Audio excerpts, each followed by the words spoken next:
Everybody, please join me in welcoming Shaka Mitchell. 1,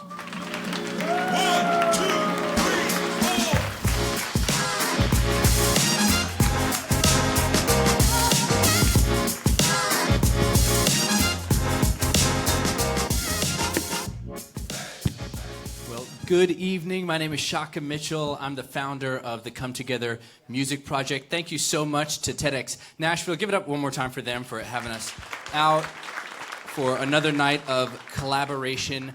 I want to tell you a little bit about how this project started before I welcome our great guests. I know that you guys are in for a real treat. I'm just really enthused that so many folks from our city came out. Obviously, everybody knows that Nashville is Music City, but music is really something that we can all share in. It's something that we can all relate to. Music has been a part of every known human civilization. Right? I believe that music can help us deepen our existing relationships. I think music helps us create new relationships. And I think music helps us build bridges. So here's how this thing started. Back in 2020, 2021, it's those dark days of COVID, and like you, I was really feeling the loss of connection. I started connecting with some friends. We had this idea. We said, hey, let's just get together monthly and hang out, see if we can regrow some of the connective tissue that's been lost throughout COVID. We started meeting at a friend's house. We would sit socially distanced at first, and we'd sit in the driveway outside at his house. And beforehand, we would send around a few song categories.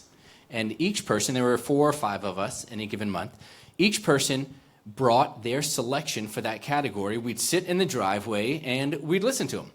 And I'll tell you, you can learn a whole lot about people when you ask what music they listen to when no one else is around. For instance, my American middle-aged male friends were all, each and every one of them, Swifties.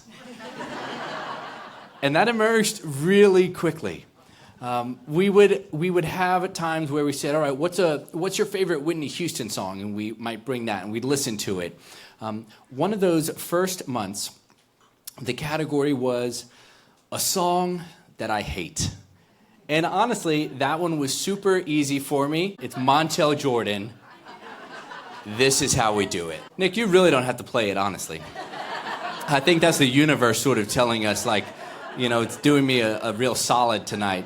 But Montel Jordan's This Is How We Do It has just always rubbed me the wrong way. I know where I was when that song came out, and those are like bus rides to school that I'd rather not revisit. But again, music is really, really sticky. What I found out, of course, though, was that we weren't just listening to new music and getting to build new playlists. We were finding out about one another. We asked for a song about a favorite instrument, and my friend Matt talked about the relationship that he had with his father who played that instrument. We asked for a song about family, and I heard my friend Dave talk about what it was going to be like to drop his baby girl off at college. Right? So we're learning about these seminal moments in one another's lives, and it was really music that was allowing us to do that and allowing us to have that window into one another's hearts. At the same time, polarization in our country was at an all-time high. Right? Something like 40% of Gen Z avoids going home for holidays because they don't want to have politically fraught conversations. 40%. Right? Won't sit around the Thanksgiving dinner table with their own family. And I thought, I wonder if this music thing that we're doing can actually help affect that other problem of civil discourse and bringing people together. So that's how the Come Together Music Project started. Now, fast forward, and we get to partner with TEDxNashville. We get to do this all over the country. We've got a podcast, and we'll talk a little bit more about that throughout the night, some of the events that we're doing. But I am really excited to share this experience with you. We're going to hear some great music tonight. You got a little sneak preview because I don't know how to run the PowerPoint. But we're going to hear some great songs tonight. We're going to hear even better stories from our guests. So without any further ado, let me go ahead and tell you who we've got tonight. Our first guest, MORIAH, is an actress. She's a singer-songwriter whose Mexican-American heritage really infuses her art. She was named by CMT as a 2025 Next Woman of Country, and her latest EP is called The Nice Life. Will you welcome MORIAH to the stage?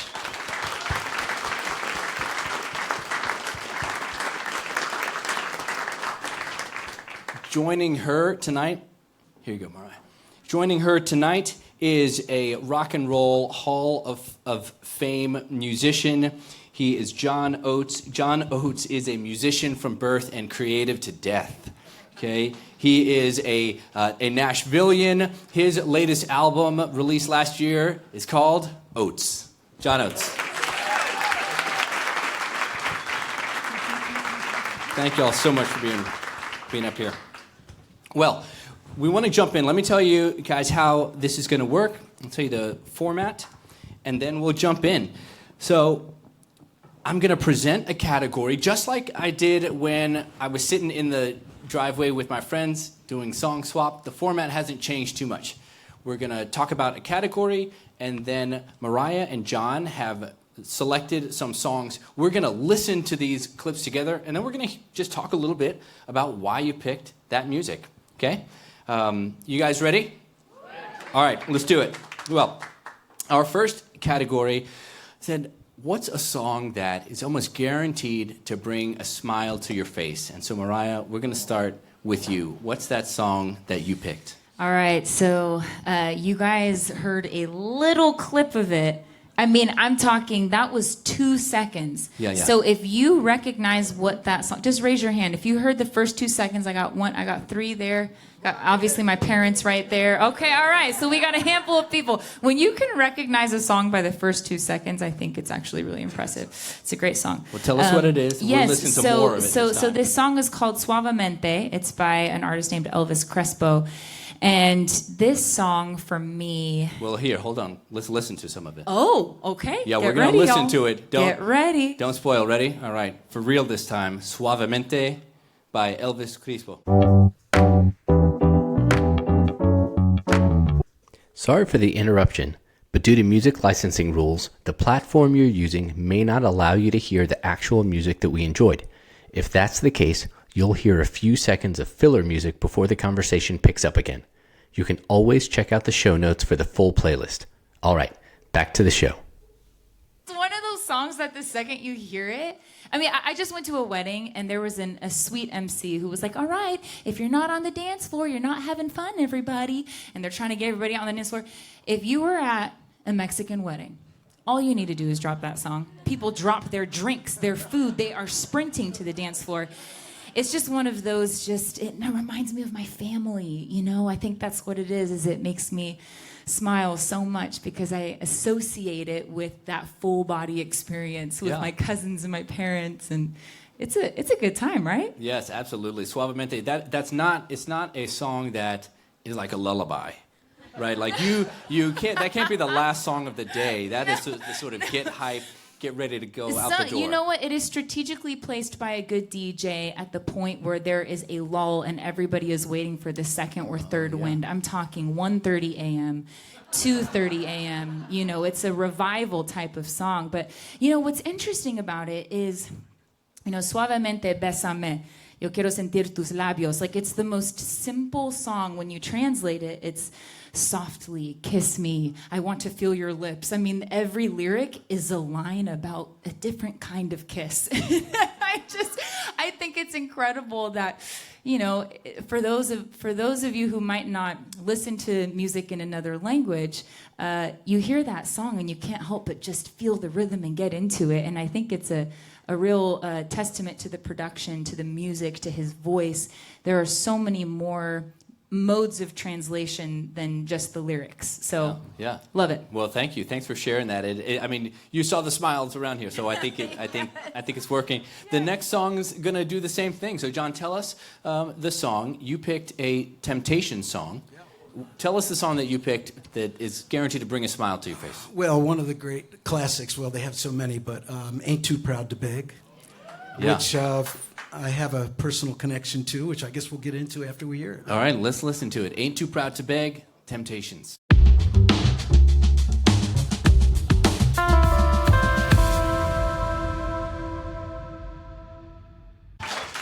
Okay, tell us the story. Why'd you pick that song? Well, when I was in high school, I saw the Temptations live, and it was a life-changing experience for me. To me, they represented everything that was good about the R&B and soul music of the era. They sang 5-part harmony. They had a bass singer who was incredible. Each one of them individually was an amazing singer. And of course, David Ruffin, who was singing lead on that song. One of the great soul voices of all time. And Eddie Kendrick, who sang falsetto on some of their other hits. But interestingly enough, a few years later, not that many, I think it was 68, I got to meet them backstage at the Apollo Theater in Harlem and sit in the front row and watch them. And then flash forward to 1986, Daryl and I did a show at the Apollo Theater, and we did a medley of those songs with Eddie Kendrick and David Ruffin. Amazing. So for me, it was like tripping. Yeah. I was, honestly, it was like I was watching myself from above do this thing, where I was, singing and doing the choreography, which I'm not gonna touch you, girl. He's ready. We're after the break. Get The ready, night y'all. is young. The night I is wouldn't young. even Yeah. I wouldn't even attempt that. But to do that, to be on stage at the Apollo Theater with my teenage idols, that was just a life-changing moment for me. Yeah, amazing. Thank you for sharing that with us. Truly an amazing band, an amazing moment. Can I be honest? I really did want to say that Make My Dreams Come True by Hall & Oates was the answer to that question, but I hadn't met John yet. I wasn't sure if he was going to be, cool about it, so we'll just leave that there. So let's jump into the next batch of songs. So for the second category, MORIAH and John, I asked you to think about a song that takes you back to the early days of your career. And John, this time we're going to start with you. What's a song that takes you back to the early days of your career? It's sort of a classic rock and roll song. Tell us about it, or tell us what the song is, and then we'll listen to it. Well, my selection is Johnny Be Good by Chuck Berry. Absolutely. Johnny Be Good. Here it is.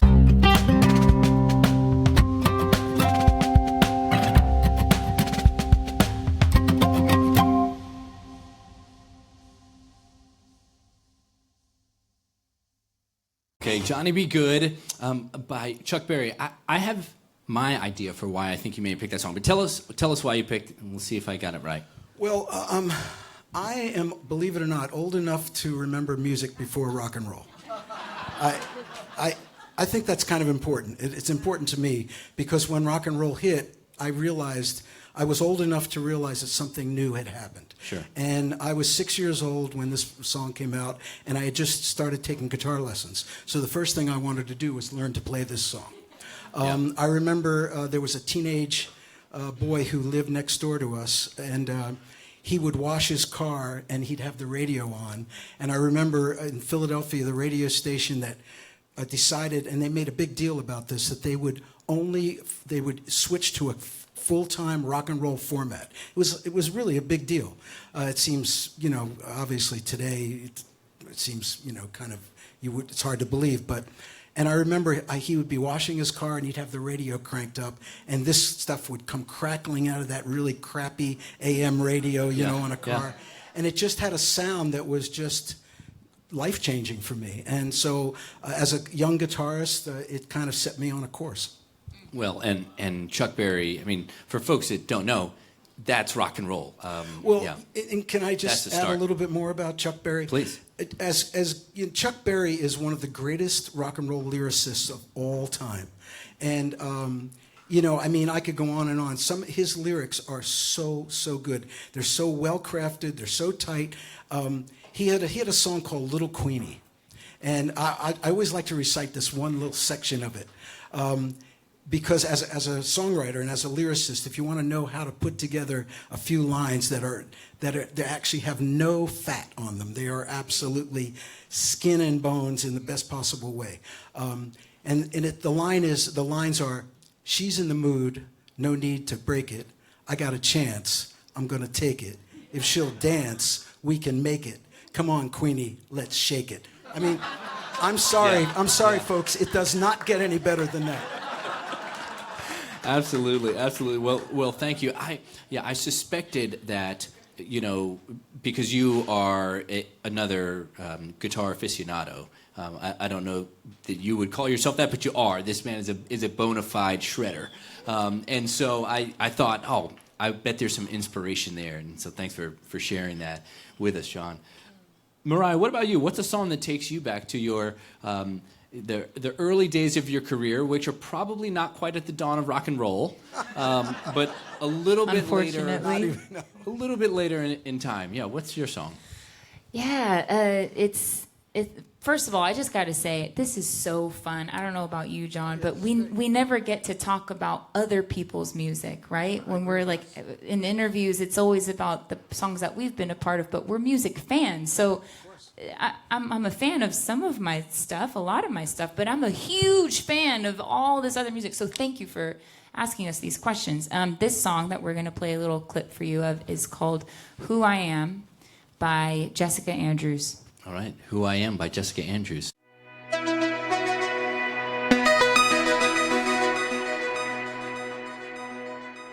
Great song. Shout out to my girl stage left crying in the corner.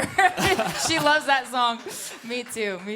Yeah, okay, so what about that kind of brought up those early days when you first started kind of down this road? Yeah, so this song came out when I was in 6th grade, I believe. And, I'm from Chino, California. It's a cow town, Inland Empire, basically you're in LA and you just drive inland for a very, very long time until you don't recognize anything and there's just a lot of cows. And so my father, who's here with me today, it was a judge out there for about 30 years. And in my family, there's a lot of law enforcement, military, and that was kind of the lane that I had my sights set on.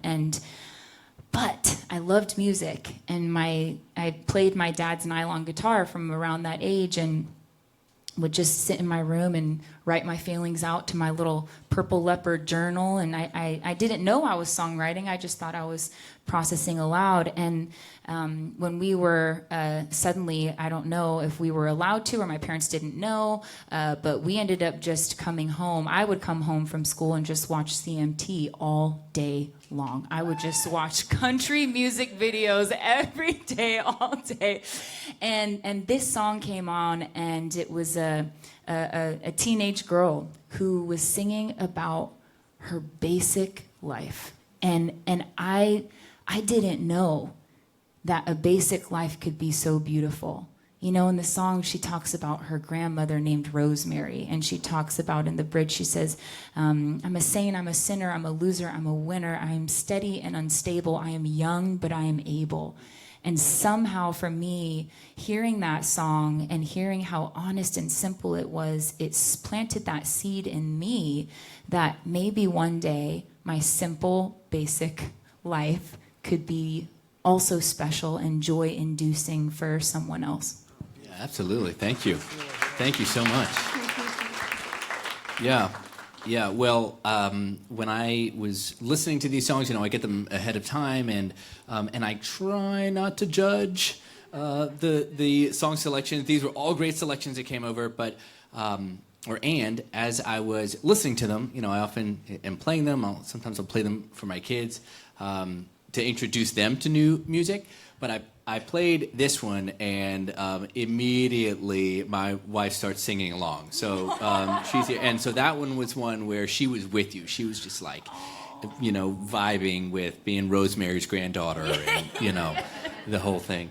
No, thank you. One of the things, y'all, that I love about music and that I've loved about, doing these mixtapes is that music helps us recall memory so well. right? It's really sticky in that way. They say that every memory has a soundtrack all its own. And I think that's definitely the case. And so music can help us think about specific times in our lives, specific eras even.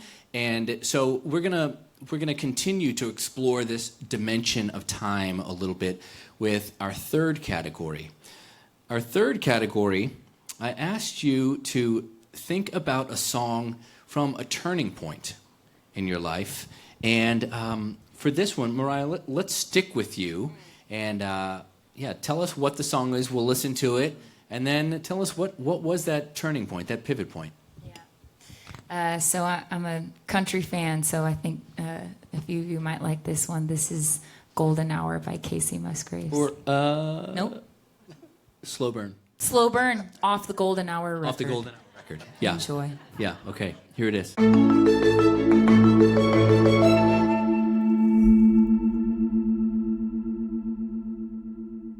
Slow Burn. Yeah, Doesn't tell that us. song just feel like a personal Xanax? It's just like, haven't opened my eyes still. Yeah.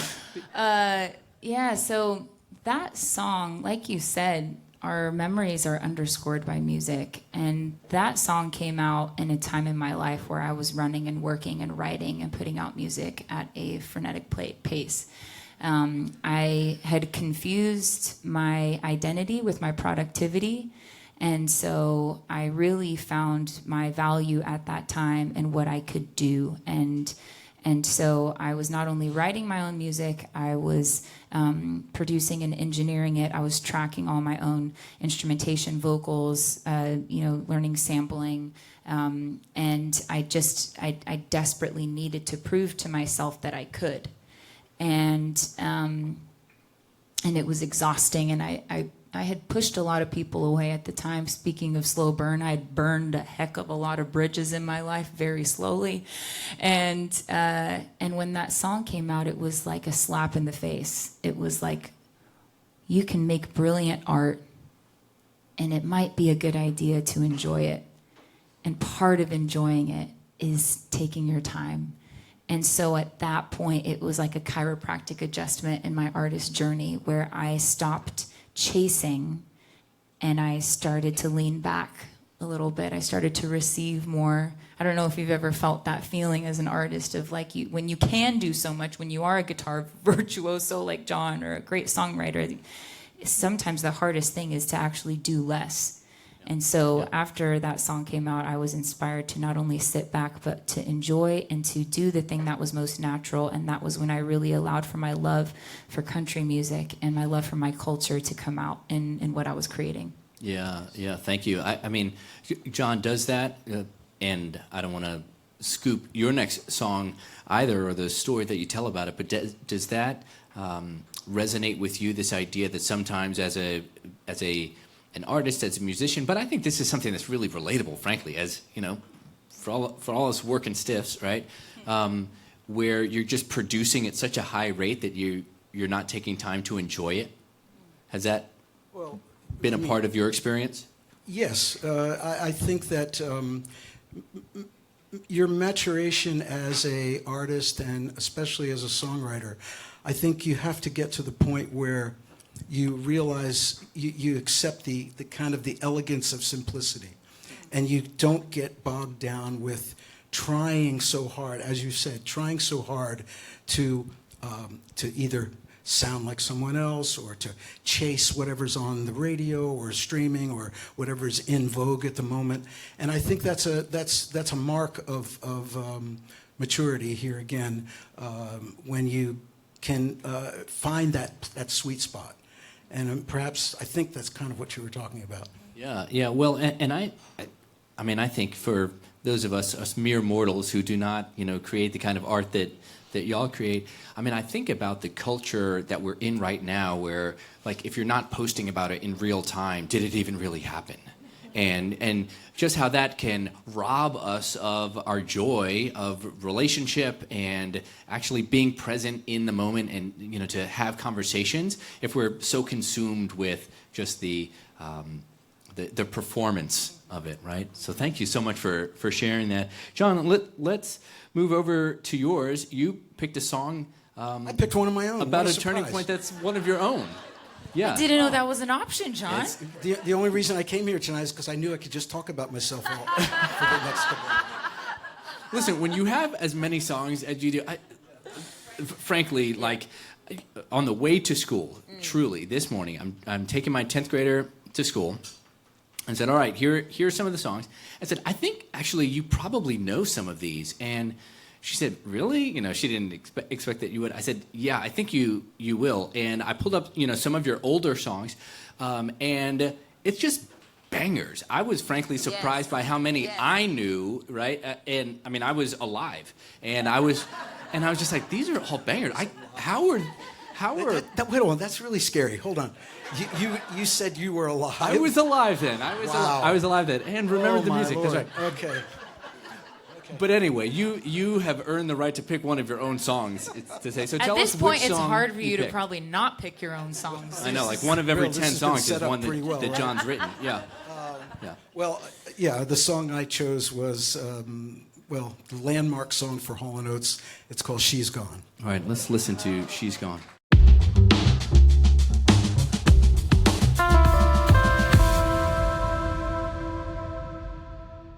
Thank you. Okay, so why is that a turning point?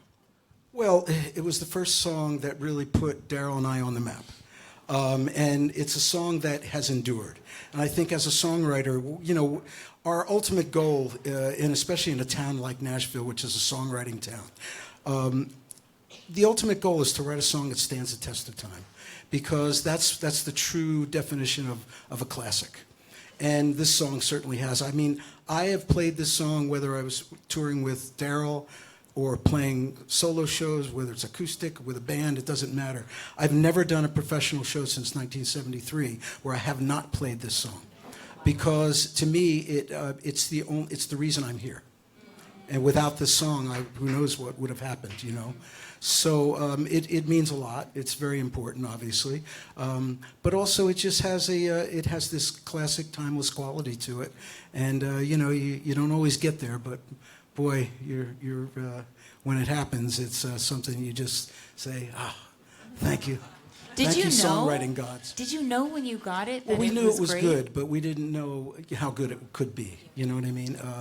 But I call this song, it's like the perfect storm. I came up with the idea because I got stood up on a date. Never. Yeah, well. Yeah. That's not trust me. relatable at all. It wasn't the first time. But I had asked this girl out on New Year's Eve, and she never showed up. So I'm sitting there on the couch in my little New York apartment, and I'm strumming my guitar, kind of like thinking, well, she's gone, and she's gone, and I'm thinking, well, she's not coming tonight. She's never coming, right? And so then Daryl and I, of course, fleshed it out and turned it into this. But then we were working with an amazing producer named MORIAH, one of the greatest producers of all time. And we had the cream of the crop of New York studio musicians, the greatest players in New York at the time. So it was this perfect kind of, as I said, a perfect storm. The recording, the writing, the arrangement, the string chart, everything about it just seemed to have a magical quality to it. Yeah, absolutely. Thank you for sharing that with us. Thank you for sharing that song with us and bringing it, to life. I'm only a little sorry about the date, but I'm really glad that we got phenomenal music out of it. Absolutely. Another clap for Shaka. Yeah. Well, and for this final category, we are going to end on, hopefully on a high note. We are going to talk about songs that make us feel hopeful. So, MORIAH, let's start with you. What's the song that you picked? We'll listen to it, and then you tell us why you picked it. Reliquia by Rosalía. Okay, here it is.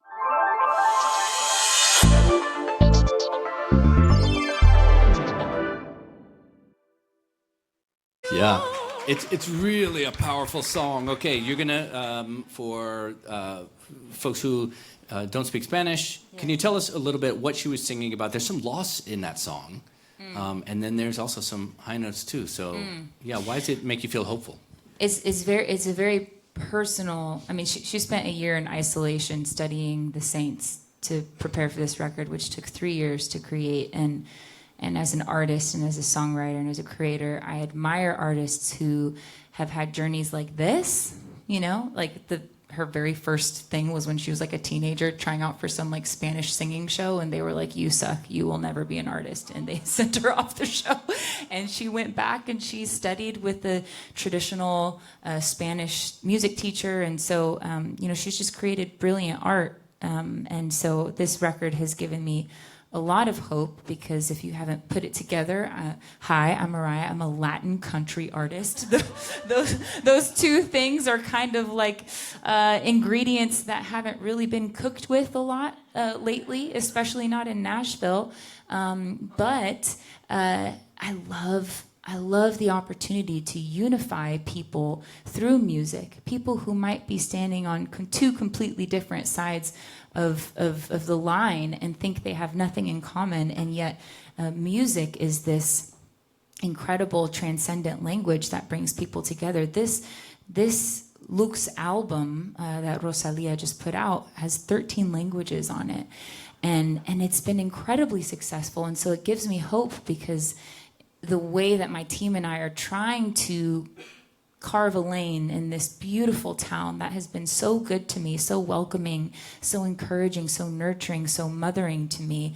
You know, we're unifying two different things. We're trying to expose a bridge that already exists between the Hispanic and the country cultures and genres. So that whole record gives me a lot of hope that that's possible. Yeah, thank you. Yeah, I think you're giving us a lot of hope, and I know that there's other artists in the room, aspiring artists in the room, and that's just a really hopeful tone too, because I think it might be possible for those of us who've been in Nashville for a while to get a little bit cynical. Like, can you make it? Is that a thing? And you're showing that it is a thing, and you still believe in it. You're doing it, but you still believe in it as well, even for folks who maybe haven't been represented in the space. So yeah, thank you so much. John, let's let you take us home. What is the song that you picked that makes you hopeful? And then we'll listen to a little bit of it. You tell us why. And this was one by the Youngbloods. Yes, by the Youngbloods. It's called Get Together. Yeah, let's do it.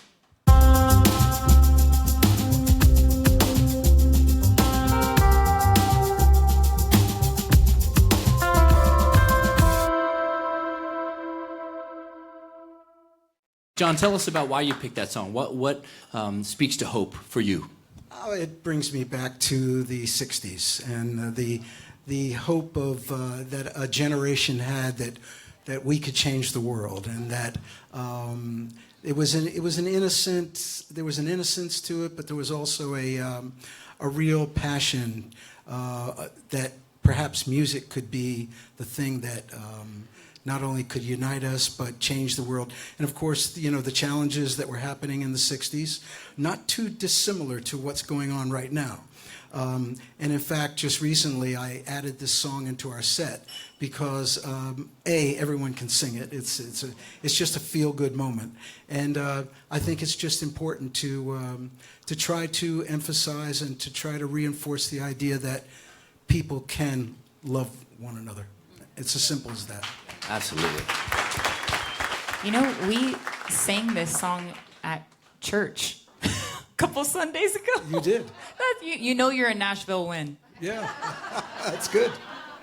That's right. No, I think, yeah, absolutely. You know, music can be one of those things that sometimes we get protest music, you know, protest songs, and can help us express that way. And then, frankly, in the midst of these tough times, to have hopeful songs emerge. And I think you're right that there are so many parallels right now between the 60s and, you know, what we see now. I think I want to say that the music did change the world. It doesn't mean that we created heaven on earth, right? But I certainly think a lot of things got much, much better, right? And so we're thankful for it. I'm hopeful that we can reclaim some of that moving forward. Yeah, well, thank God for Justin Bieber and Sabrina Carpenter, because without them, I mean, how would we ever move forward? Indeed. Maybe. Did I say that? Listen, I don't think for our TEDx friends, I think we're looking to fill some guest spots in September. So maybe we get the Beebs. Maybe we get the Beebs up here. Yeah. I think we're okay. I think we're going to be okay. I will say, we did one of these back in January with an artist that you know and that you've worked with, and Devin Gilfillian. Devin Gilfillian. I love Devin. And I found that to be really helpful too, because he's another young guy who is really putting out music that's got a social consciousness to it, right? So it's not all bubblegum. There's definitely some stuff coming out of these young folks. They're going to be all right, I think. No, I will say I have the good fortune to working with a lot of young artists, and there is so much great talent, and it's unfortunate that the music business, or if you want to call it a music business, what's left of it, it makes it so difficult for young artists to break through and to be heard among the clutter and among everything that's going on. But there are great artists out there, and people are doing great work and trying to say something. So hopefully, we'll just keep our minds open and our hearts open, and let some of these artists kind of break through, hopefully. Absolutely. Well, we've had two great artists up here tonight. Would you just give it up for MORIAH and John Oates? Thank you so much. Thank you so much for being with us. I want to invite Shanera back up to the stage. Thank you so much for being with us and letting Come Together Music Project partner with this TEDxNashville mixtape.